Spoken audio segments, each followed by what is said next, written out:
The solar angels, the Agnishwatas. ఈ topic మనం ఈరోజు స్టార్ట్ చేసుకుంటున్నాం. అంటే వీళ్ళు మెంటల్ ప్లేన్ సంబంధించినటువంటి వాళ్ళు. సో దాని గురించి ఇప్పుడు start. Introductory remarks. We start here upon the consideration of the Agnishwatas or the 5 devas of the mental plane, and are thus launched upon the most stupendous subject in connection with our planetary evolution. So దీనికినో మన planetary ఎవల్యూషన్కి చాలా సంబంధం ఉంది. ఈ అగ్నిశ్వతాస్కిను మనకి planetary ఎవల్యూషన్కి. It is the one having the most occult significance for man. చాలా ఎంతో సిగ్నిఫికెంట్కి సంబంధించినటువంటి దేవతలు వీళ్ళు, మెంటల్ ప్లేన్లో ఉండేటువంటి దేవతలు. ఫర్ దీస్ సోలార్ ఏంజల్స్, వీళ్ళని ఏమన్నారంటే సోలార్ ఏంజల్స్ అని అన్నారు. సోలార్ ఏంజల్స్ అంటే solar angels are therefore entities of a high spiritual order with a refined consciousness and corresponds to the material substance in which they are clothed. So వీళ్ళు material substance with a refined that corresponds to the material substance in which they are clothed.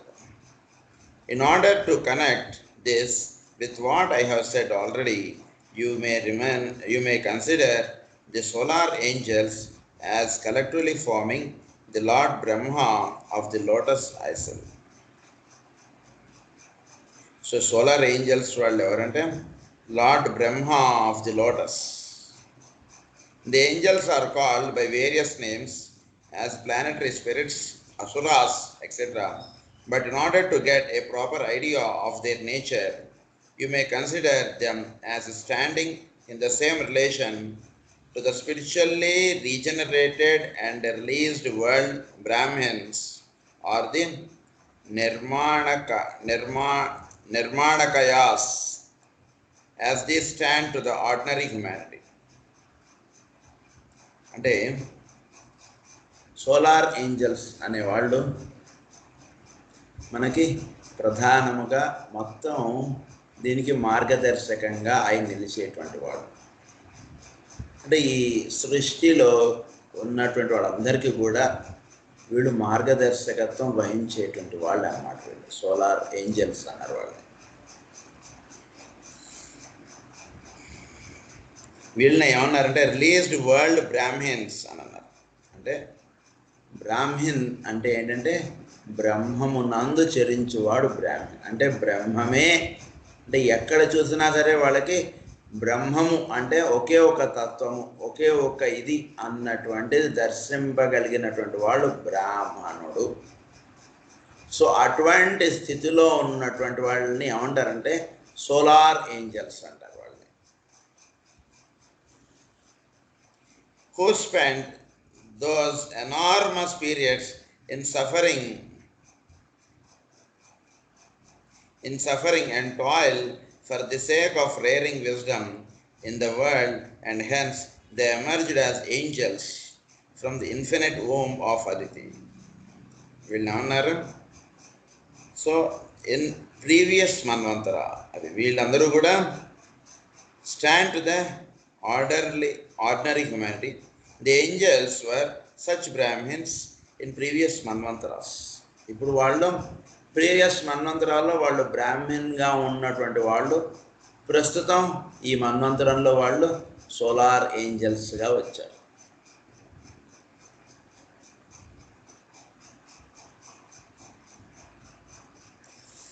To the ordinary, the angels, Brahmins, Manvantaras, who spent their enormous periods in suffering and toil for the sake of rearing wisdom. వాళ్ళు చాలా జ్ఞానము గురించి ఎంతో వాళ్ళ జీవితాన్ని అలా త్యాగం చేసేసుకున్నటువంటి వాళ్ళు. అందు గురించి మనం మహానుభావులు, తిక్కన ఇలాంటి వాళ్ళు కవుల యొక్క జీవితం చూస్తే వాళ్ళు చాలా సామాన్యమైనటువంటి జీవితం జీవించినటువంటి వాళ్ళు. అలాంటి వాళ్ళు క్రితం మన్వంతరంలో, తిక్కన అంటే మనకి ఈ మధ్య వారు, అంతకుముందు మన్వంతరంలో వాళ్ళు ఆ విధంగా ఎంతో జ్ఞానమునకై, మనకు చెప్పాలంటే మేడం బ్లావెట్స్కి ఆవిడ జ్ఞానం సంపాదించుకోవడానికి ఆవిడ ఎంతో కష్టపడ్డారు. చాలా కష్టపడ్డారు. ధనం అనేటువంటి దాని గురించి ఆవిడ ప్రయత్నం చేసుకుంటే ఆవిడకి జ్ఞానం అందదు. అందు గురించి 10 రూపాయలు ఉంటే ఆ 10 రూపాయలతోటే ఆవిడ రోజు వెళ్ళబుచ్చుకునేది. ఆవిడ జ్ఞానమునకి ఆవిడ జీవితాన్ని అలా అంకితం చేసేసి మనకి సీక్రెట్ డాక్టర్ లాంటి ఎన్నో గొప్ప గ్రంథాలు ఆవిడ రచించి ఇచ్చారు. సో అలా జీవించినటువంటి వాళ్ళని ఏమన్నారంటే బ్రాహ్మణ్ అన్నారు. వాళ్ళు అంటే కులము చేత ఇక్కడ పేర్లు మీరు భావించకూడదు. ఇక్కడ వాళ్ళ ఆ పదం యొక్క అర్థాలు చాలా ఉన్నాయి. అవి తెలియక ఇప్పుడు కులాలకి పేర్లుగా వచ్చేసాయి, కానీ అవి కాదు ఇక్కడ ఉద్దేశం. And hence they emerged as angels from the infinite home of Aditi. వీళ్ళు ఏమన్నారంటే పై లోకాల నుంచి వీళ్ళు infinite home of Aditi.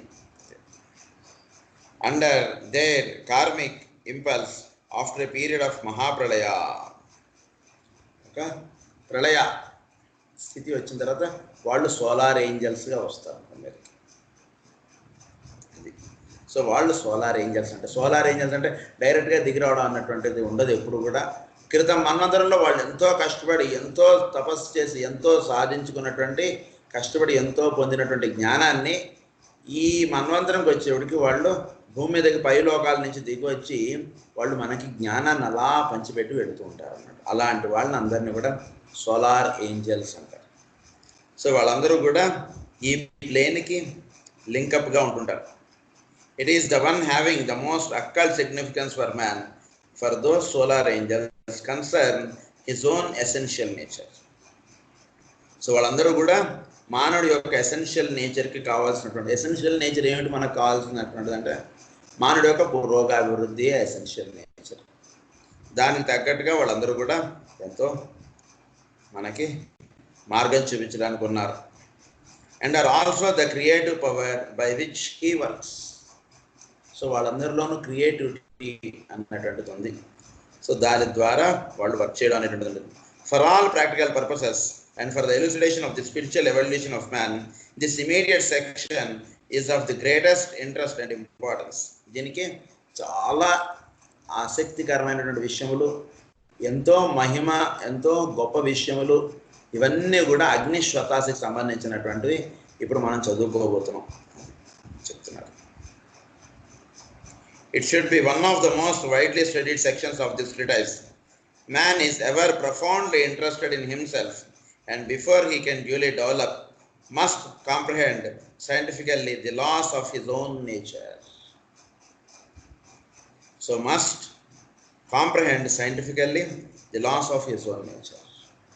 So scientific ga vadu telusukoni laws of nature అనేటువంటి తెలుసుకుని, and the constitution of his own mode of expression, he must realize likewise somewhat of the interrelation of the three fires, in order that he may himself at some future date blaze forth. So భవిష్యత్తులో మానవుడు అనేవాడు ఈ 3 fires కూడా ఒకటే వెలుగుగా వాడి జీవితం గడిచేటట్టుగా వాడు తయారవడానికి కావాల్సినటువంటి ఏర్పాటు అనేటువంటిది అగ్నిశ్వతాసిస్తారు. అది ఒక్క మాటలో చెప్పాలంటే మనలో ఉండేటువంటి 3 ఫైర్స్ ఒక ఫైర్గా మండాలి. 3 దీపాలు వెలిగించినట్టు ఉండకూడదు. ఒకటే దీపం అంటే 3 కలిసి ఒకే వెలిగిస్తాయి. ఉన్న 3 దీపాలు అయినా కానీ 3 కలిపి ఒకటే వెలుగుగా ఉండేట్టుగా ఉండాలి మన లైఫ్. అంటే మన ఇంట్లో ఒక రూమ్లో ఒక 2-3 ట్యూబ్ లైట్స్ ఉన్నాయనుకోండి, దేని లైట్ దానిదిగా ఉండకూడదు. అన్నీ కలిపి ఒకే లైట్ ఇస్తాయి, మొత్తం రూమ్ అంతా కూడా కాంతివంతంగా కనబడుతుంటుంది. అలా మన లైఫ్ అవ్వాలి.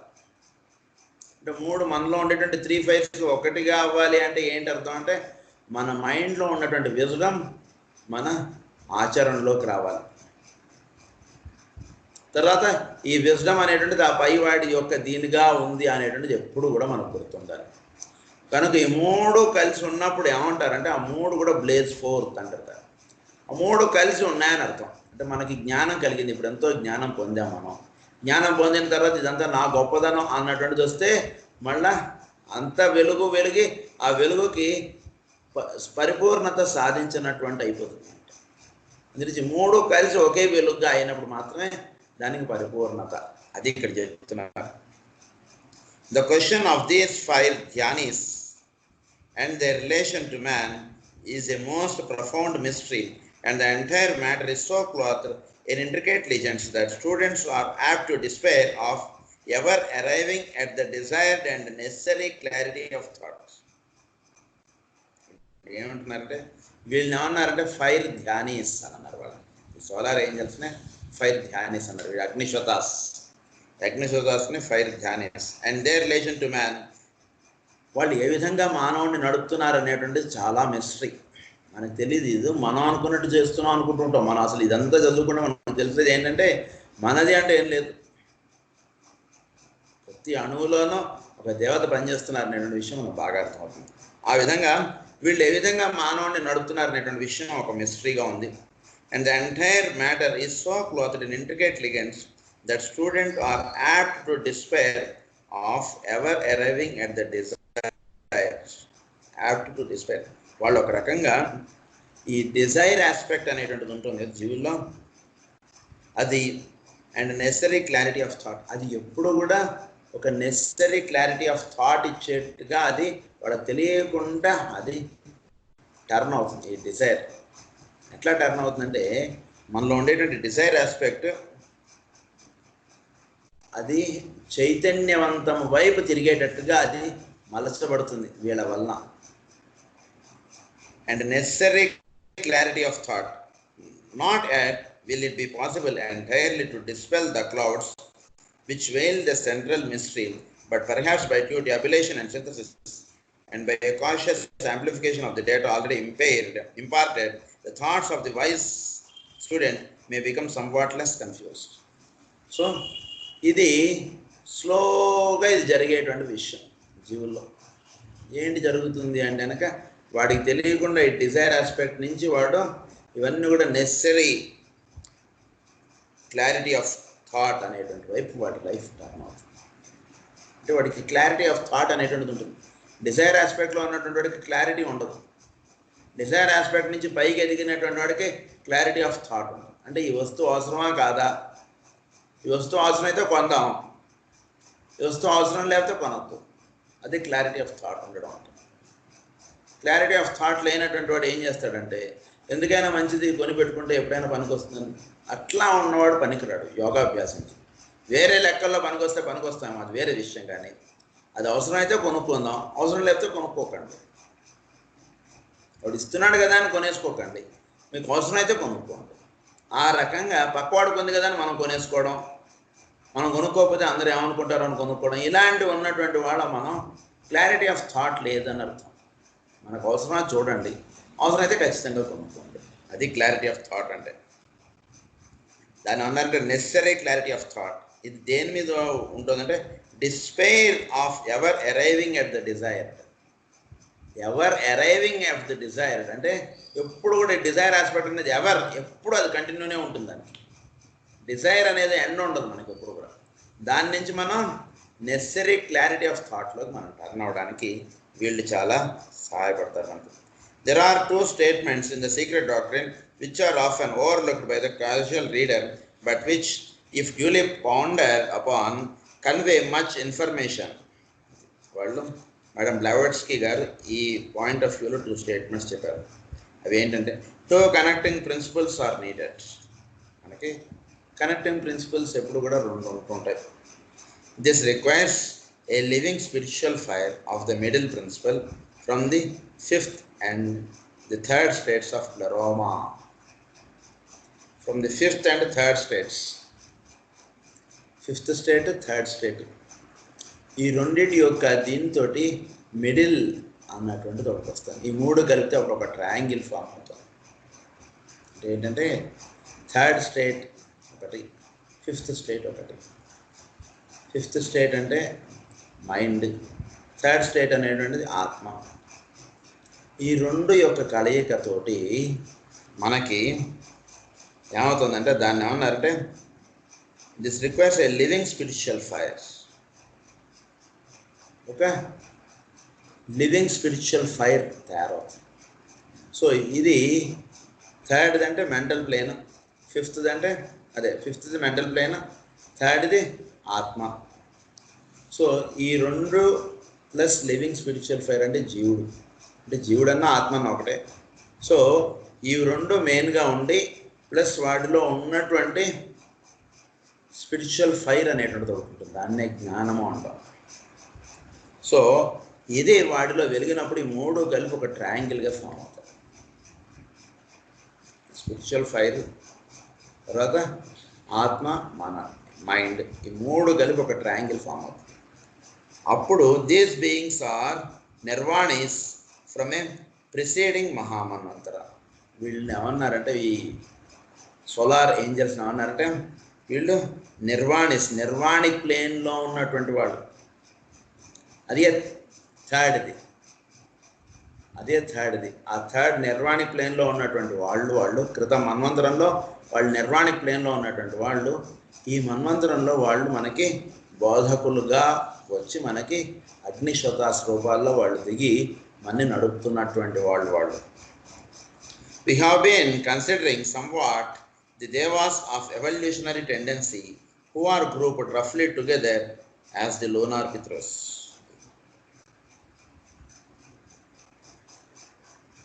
The devas of evolutionary tendency who are grouped roughly together as the lunar Pitrus. Lunar Pitrus కింద ఎవల్యూషనరీ దేవాస్ అనే వాళ్ళని గ్రూప్ చేశారు. సో ఎవల్యూషనరీ దేవాస్ వేరు, సోలార్ ఏంజల్స్ వేరు. సోలార్ ఏంజల్స్ అనేవాళ్ళు పైనుంచి దిగి వచ్చినటువంటి వారు. ఎవల్యూషనరీ దేవాస్ అనేవాళ్ళు ఎవరంటే 10th క్లాస్ పాస్ ఇంటర్మీడియట్ డిగ్రీలు చదువుకుంటున్నటువంటి వాళ్ళు మనకు లెక్చరర్లుగా వస్తుంటారు అన్నమాట. ఇంటర్ చదువుకున్న హోమ్ ట్యూషన్లు అంటుంటారు కదా, అలాంటి వాళ్ళు వీళ్ళు దేవతలు. వీళ్ళు కాకుండా పైనుంచి దిగి వచ్చే దేవతలు వేరుగా ఉన్నారు, వాళ్ళని సోలార్ ఏంజల్స్ అన్నారు. వాళ్ళు అందరికీ దేవతలు అంటే చాలా దేవతలు అనేవాడు ఇప్పుడు ఇండియన్ అని అంటే, లేదా కంపెనీలో పనిచేసేవాడు అన్నాడు అనుకోండి, వీడు కూడా బ్యాంక్ ఉద్యోగి అని అంటే బ్యాంకులో ఎన్నో పనులు ఉంటాయి. అందులో వీడి ఏ డిపార్ట్మెంటు, ఏ బ్రాంచు ఏంటి, ఇదంతా ఎలా తేడా ఉంటుందో అలాగే వీళ్ళనేమో ఎవల్యూషనరీ దేవాస్. వాళ్ళేమో ఆ పని మీద దిగి వచ్చినటువంటి వాళ్ళు సోలార్ ఏంజల్స్. రెండింటికి తేడా ఉంది. So these lunar Pitrus are divided into 4 groups and are concerned with the building of man's dual physical body. So వీళ్ళు lunar Pitrus వీళ్ళు 4 గ్రూప్స్గా చెప్పారు. అందులో వీళ్ళు man's body is dual physical, అంటే డెన్స్ ఫిజికల్, ఈథరిక్, ఇది రెండు. సో ఈ రెండింటిగా ఉన్నటువంటి బాడీని, ఈథరిక్ బాడీని, ఫిజికల్ బాడీని కన్స్ట్రక్ట్ చేసి ఇచ్చినటువంటి వారు. With his astral body, with his lower mental body. అది కాకుండా థర్డ్దేమో యాస్ట్రల్ బాడీ, ఫోర్త్దేమో మెంటల్ బాడీ. ఈ 4 మనకు కన్స్ట్రక్ట్ చేసి ఇచ్చేటువంటి వాళ్ళు lunar Pitrus. These sheaths are energized by their force through the medium of the permanent atoms. But for the purposes of the subjective nature of man, they are to be considered in their 3 groups. So, but for the purposes of the subjective nature of man, they are to be considered in their 3 groups. వీళ్ళని మనకి 3 గ్రూప్స్గా చెప్పారు. వీళ్ళని ఈ 4 3 గ్రూప్స్గా చెప్పారు. Etheric, astral and lower mental అన్నారు. వీళ్ళని subjective group అన్నారు. వీళ్ళని అంటే భౌతికమైనటువంటి ప్లేన్కి పైన ఉన్నటువంటి వాళ్ళు. ఈథరిక్ ఒకళ్ళు, యాస్ట్రల్ ప్లేన్ ఒకళ్ళు, లోవర్ మెంటల్ ఒకళ్ళు, ఈ 3 planes. The work of the Agnishotas, the self-conscious principles, the builders or constructors of the egoic body on the higher mental levels. అగ్నిశ్వతాస్ అనేవాళ్ళు హయ్యర్ మెంటల్ ప్లేన్కి సంబంధించినటువంటి వాళ్ళు. lunar Pitrus ఏమో lower mental నేచర్కి సంబంధించిన వాళ్ళు. దీనికి దానికి చాలా తేడా ఉంది. లోవర్ మైండ్ వేరు, హయ్యర్ మైండ్ వేరు. అంటే ఒక క్లర్క్ పేరును ఒక జిఎం పేరు ఆల్మోస్ట్ ఒకటిగానే ఉంటాయి. వెంకటేశ్వరరావు, ఒక వెంకటేశ్వరరావు ఏమో క్లర్క్, ఇంకో వెంకటేశ్వరరావు ఏమో జిఎం ఉన్నాడు అనుకోండి. వాడు ఒకటేనండి, పేరు ఒకటే కదండి అంటే ఇట్లా కుదరదు. ఆయన జిఎం, ఈడేమో వెంకటేశ్వర, వీడి క్లర్క్. అలా lunar Pitrus ఏమో లోవర్ మైండ్కి సంబంధించినటువంటి వాళ్ళు. అగ్నిశ్వతాస్ ఏమో హయ్యర్ మైండ్లో మనకి దానికి కావాల్సినటువంటి కన్స్ట్రక్షన్స్ అన్నీ చేసి ఇచ్చేటువంటి వాళ్ళు. అంటే కన్స్ట్రక్షన్ అంటే ఏంటంటే, మనం ఈరోజు ధ్యానంలో కూర్చున్నాం. ఈరోజు ధ్యానంలో కూర్చున్నప్పుడు మనం కాసేపు హయ్యర్ మైండ్లో మనం ఉన్నాం. హయ్యర్ మైండ్లో మనం ఉన్నామంటే మొదటి రోజు లేదా 10వ రోజు, 11వ రోజు, 20వ రోజు మనం మెంటల్ ప్లేన్ హయ్యర్ మైండ్లో ఉన్నాము అంటే ఒక ఖాళీ స్థలం మనం చూసామండి. మళ్ళీ నెక్స్ట్ డే ధ్యానం చేసాం. మళ్ళీ అక్కడ ఒక ఇల్లు కడదాం అనుకున్నాం. మళ్ళీ నెక్స్ట్ డే ధ్యానం చేసాం, అప్పుడు హయ్యర్ మైండ్లో మళ్ళీ మనం ఉన్నాం. అక్కడ నెమ్మదిగా హయ్యర్ మైండ్లో ఒక బిల్డింగ్ కడతాం మనం. అంటే మనం హయ్యర్ మైండ్లో మనం ఈజీగా మనం వెళ్ళిపోయే స్థితి వచ్చేస్తుంది హయ్యర్ మైండ్లోకి. అప్పుడు అక్కడ ఒక చక్కటి బిల్డింగ్ కట్టుకున్నటువంటి స్థితి మనకు సాధింపడుతుంది. అంటే ఆ ప్లేన్లో మనం సహజంగా ఉండిపోగలగటం అనేటువంటిది వచ్చేస్తుంటుంది మనకి. ధ్యానంలో కూర్చుంటూ ఉంటే ఇవన్నీ కూడా ఆ ప్లేన్స్లో ఉండడం అనేటువంటిది ట్రై చేస్తూ ఉండండి మీరు. అంటే మనం చేయవలసింది ఒకటే, మనం కన్నులు మూసుకొని మనం ధ్యానంలో అలా కూర్చుని ఉంటుంటే స్లోగా మనంతా ఉండదు లోవర్ మైండ్లోనే. ఈ లోవర్ మైండ్ నుంచి ధ్యానం చేయగా నెమ్మదిగా హయ్యర్ మైండ్లోకి వెళ్తాం. హయ్యర్ మైండ్లో అలా ఉండగా ఈ దేవతల యొక్క సహకారంతో అక్కడ ఒక చక్కటి బిల్డింగ్ కడతాం అన్నమాట. బిల్డింగ్ కట్టడం అంటే హయ్యర్ మైండ్లో అక్కడ ఒక చక్కటి ఆలోచనలు వస్తాయి. చక్కగా మనం ఏదైనా ఒకటి తయారు చేయడానికి, ఏదైనా ఒకటి ఒక సంకల్పములో ఒక మంచి పనులు చేయడము, ఒక మంచి జ్ఞానం మనం పొందుట, ఇలాంటివన్నీ కూడా మనకు అలా చూస్తుండగానే అలా మనకి అర్థమైపోవటం ఇవన్నీ కూడా జరుగుతుంటుంది హయ్యర్ మైండ్లోకి వెళ్ళిపోయేటప్పుడు. అప్పుడు ఎప్పుడైతే హయ్యర్ మైండ్లో ఉండడం ఇవన్నీ మనకు జరుగుతూ ఉంటుందో అప్పుడు మనం లోవర్ మైండ్కి సంబంధించినటువంటి సమస్యల్ని మనం అతి సులువుగా మనం సాల్వ్ చేసేస్తాం. అసలు సమస్యలుగా ఉండవు మనకి. ఎందుకంటే because our mind is engaged in higher things and when we see from higher things these becomes like Lilliputs. ఈ సమస్యలన్నీ అందులోంచి వాటిని ఈజీగా మనం సాల్వ్ చేసేసుకుని మనం ముందుకు వెళ్ళిపోతుంటాం. Because our purpose is different. So purpose వేరుగా ఉంది కాబట్టి ఈ చిన్నటువంటి సమస్యలు వీటి గురించి మనం పెద్దగా ఆలోచించము. అవి హయ్యర్ మైండ్లో ఉంటున్నప్పుడు సహజంగా ఆ మైండ్లో ఉన్నప్పుడు ఇవేవి మనకు సమస్యలుగా కనబడి ఆటోమేటిక్గా సాల్వ్ అయిపోతుంటాయి మనకి. ఆ రకమైనటువంటి ఏర్పాటు కూడా ఉంటుంది. Because when we are under the Agnishvattas hand ఓవర్లో మనం ఉన్నప్పుడు ఏమవుతుందంటే మిగిలిన అన్నీ కూడా ఆటోమేటిక్గా అందరూ కూడా ఆయన కింద ఉన్నటువంటి వాళ్ళు. అంటే ఒక జిఎం గారి కారులో మనం కూడా ఎక్కి వెళుతున్నాం అనుకోండి, ఇంకో మూడోసారి ఆఫీస్కి వచ్చేటప్పటికి అక్కడ ప్యూన్లు కానీ వీళ్ళెవరు మన ఆపరు, డైరెక్ట్గా మీరు వెళ్ళిపోండి సార్ లోపలికి అని మీరు పంపించేస్తారు సారా. ఆ టైప్ ఆఫ్ లైఫ్ మనకు ఫిజికల్ ప్లేన్లో ఉంటుంటుంది. అంటే మనకు జనరల్గా అందరూ సమస్యలుగా భావించేటువంటివి ఏవి కూడా వీడికి సమస్యలుగా ఉండవు.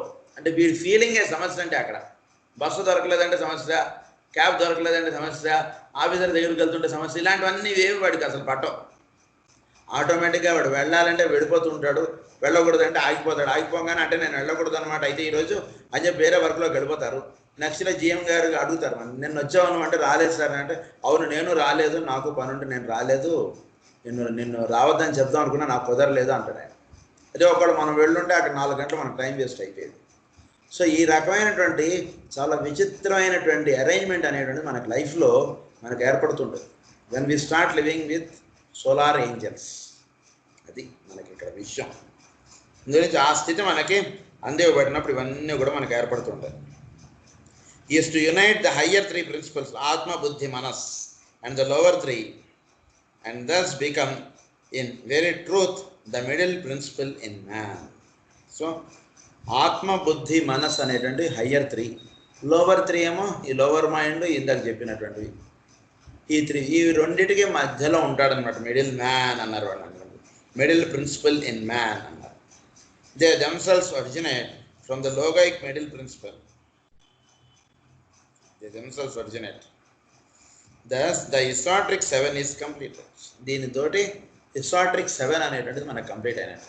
లోవర్ 3 అంటే మీకు మళ్ళీ చెప్తాను, etheric, astral, lower mind. Higher అంటే ఆత్మ బుద్ధి మనస్, అవి హయ్యర్ 3. ఇవి 3 లోవర్ 3.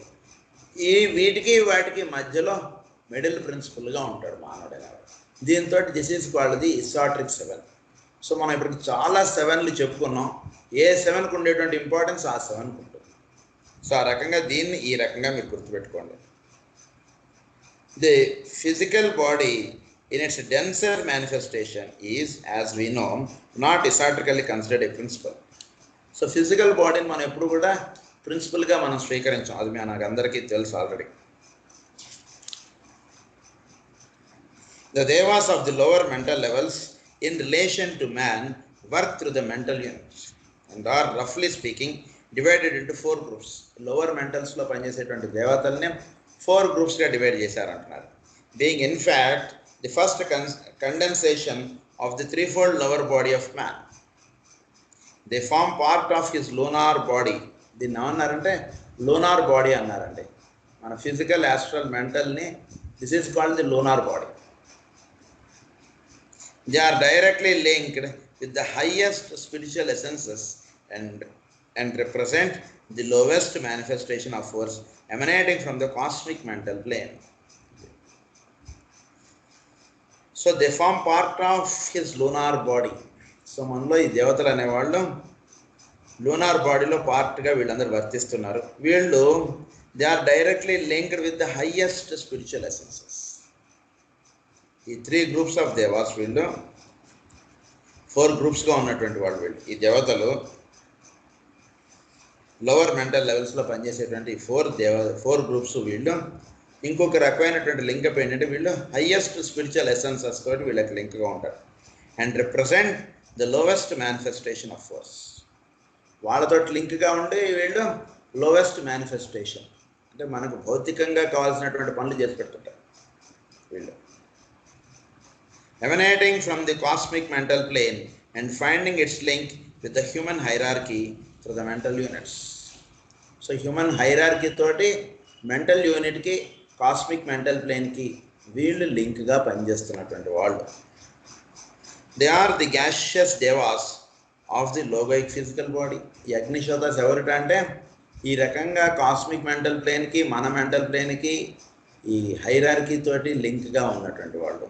వీళ్ళని ఇంకొక రకంగా ఏమన్నారంటే they are the gaseous devas of the cosmic logoic physical body. ఈ లోగోయిక్ ఫిజికల్ బాడీలో గ్యాషియస్ స్టేట్, దాన్నే మెంటల్ స్టేట్ అని అన్నారు. ఆ స్టేట్లో పనిచేస్తున్నటువంటి దేవతలు వీళ్ళు. We will not deal with them in greater detail at this moment, for as we study the subject of the 5th principle, certain points will become clearer. 5th principle గురించి కొంచెం మనం చదువుకుంటే అప్పుడు వీళ్ళ యొక్క ఫంక్షన్స్ అనేటువంటి కానీ వీళ్ళ యొక్క ఇంపార్టెన్స్ మనకు అర్థమవుతుంది.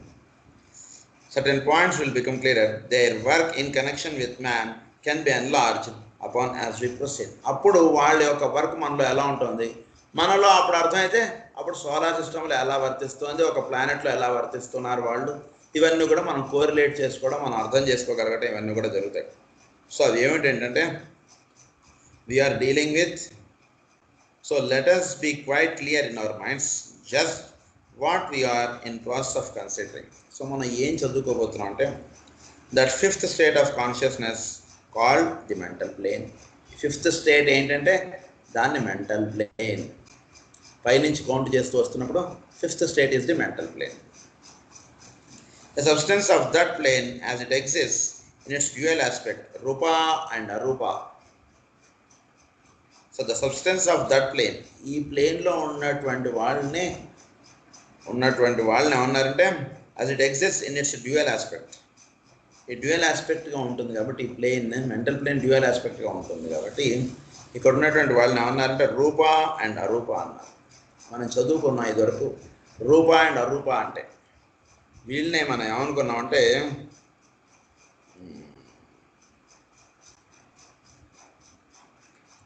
వీళ్ళని మనం ఏమని చెప్పుకున్నామంటే అప్పుడు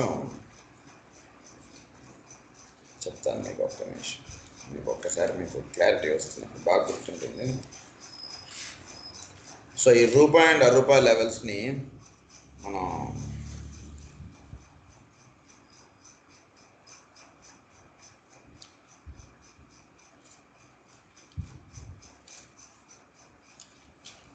వీళ్ళని ఏమన్నారంటే రూప అంటే విత్ ఫార్మ్, అరూప అంటే వితౌట్ ఫార్మ్. సో ఈ రకంగా వర్తిస్తున్నటువంటి దేవతలు వీళ్ళు ధ్యాన్ చౌహాన్స్. అది వీళ్ళు Dhyan Chohans, having no form, having form. అంటే ఒకప్పుడు మానవులుగా ఉండి వీళ్ళు హయ్యర్ స్టేట్స్కి ఎదిగినటువంటి వాళ్ళు వీళ్ళు ధ్యాన్ చౌహాన్స్ అంటారు వాళ్ళు. సో ఆ ప్లేన్ తోటి వీళ్ళు ఆ ప్లేన్లో వర్తిస్తుంటారు ధ్యాన్ చౌహాన్స్ అంటే ఇదివరకు మానవులుగా ఉండి వాళ్ళు సాధన చేత వాళ్ళు ఎంతో, అదే మనం ప్రీవియస్ మన్వంతరాలు వాళ్ళంతా చేసుకుని వాళ్ళు ఇప్పుడు ఆ స్టేట్లో ఉండి మానవుల్ని హయ్యర్ లెవింగ్ వైపు వాళ్ళు లీడ్ చేస్తున్నటువంటి వాళ్ళు. the lives who ensoul that matter, especially in their relation to man. వీళ్ళందరూ కూడా ఆ ప్లేన్స్లో ఉండేటువంటి వాళ్ళు. The egos are the self-conscious units who form the middle point in manifestation. So ఈ ప్లేన్ ఏంటంటే మిడిల్ పాయింట్ ఆఫ్ మేనిఫెస్టేషన్. ఈగోకినను ఫిజికల్కి మధ్యలో ఉన్నటువంటి point ఇది మెంటల్ ప్లేన్ అనేటువంటిది. పూర్తిగా ఈగో స్టేట్ ఇది కాదు, అలాంటి ఫిజికల్ స్టేట్ ఇది కాదు. రెండింటికి మధ్యలో ఉన్నటువంటి పాయింట్ మెంటల్ ప్లేన్ అనేటువంటిది. The building of the causal body, the opening of the egoic lotus and the construction of those groups we call egoic groups. The individuality of those existences whom we call Agnishwatas. So ఈ ప్లేన్లో ఉండేటువంటి వాళ్ళకి ఉండేటువంటి పేర్లు ఏంటంటే, ఒకటి అగ్నిశ్వతాస్ అంటారు వాళ్ళని, లేదా మానస దేవాస్. సో దేవతలు వీళ్ళు మానస దేవాస్ అంటారు వీళ్ళని కొందరు, లేదా ఫైర్ ధ్యానీస్ అంటారు, సోలార్ ఏంజల్స్ అంటారు, లేదా ది అసురాస్ అని కూడా అంటారు వీళ్ళు. ఎందుకంటే మైండ్ ప్లేన్లో వర్తిస్తున్నటువంటి వాడు కాబట్టి వీళ్ళని అసురాస్ అనే పేరుతో కూడా మనకు వస్తుంటారు. అసురులు అని మనకి భాగవతంలో చెప్పబడినటువంటి వాళ్ళు కూడా ఈ ప్లేన్కి సంబంధించినటువంటి వాళ్ళు. And many other names mentioned in the occult books. Much confusion exists in the minds of students as to the distinction between the Agnishwatas who incarnated in man and those who simply were responsible for the implanting of the manasic or mental spark in animal man. So అగ్నిశ్వతాస్కినను ఒక animal మ్యాన్లో పనిచేసేటువంటి mental ప్లేన్లో పనిచేసేటువంటి వాళ్ళకినను వీళ్ళకి చాలా తేడా ఉంది. So మామూలుగా మనకి ఒక రకమైనటువంటి మెంటల్ ప్లేన్ అంటే అందరిది ఇదిగా మనం కన్ఫ్యూజ్ అవుతుంటాం, కానీ వీళ్ళ మెంటల్ ప్లేన్లో పనిచేసేటువంటి వాళ్ళు వేరు, అగ్నిశ్వతాస్ వేరు. ఇద్దరు ఒకటే డ్రెస్ వేసుకున్నట్టుగా ఉండొచ్చు. మీరు హాస్పిటల్కి వెళ్తే వాళ్ళు తెల్లకోట వేసుకుంటారు, నర్సులు తెల్లకోట వేసుకుంటారు. అది మాత్రం వీళ్ళు కూడా డాక్టర్లే అని మనం అనుకోకూడదు. అది ఎట్లాగో ఇది ఎట్లా. This opens up for us the entire question of individualization itself and the incarnation of certain spiritual existences who, when in bodily form, are spoken of as avataras. So వీళ్ళు incarnation of certain spiritual existences. ఒక individualisation అయ్యి మనం చక్కగా మనం దర్శించుకుంటే వీళ్ళు ఎలా ఉంటారు అంటే, అగ్నిశ్వతాస్ when in bodily form are spoken of as avatars. వీళ్ళు ఒక బాడీ ఫార్మ్ తీసుకుంటే వాళ్ళు అవతారములుగా వస్తారు భూమి మీదకి. సూర్యవంశపు రాజులు అన్నట్టుగా కూడా మీరు తీసుకొచ్చి వెళ్ళారు. వాళ్ళు దిగి వచ్చినటువంటి వాళ్ళు, వీళ్ళు ఎదుగుతూ ఉన్నటువంటి వాళ్ళు, లోనార్ ప్లేన్కి సంబంధించినటువంటి వాళ్ళు. So as Buddha's of activity are as direct manifestation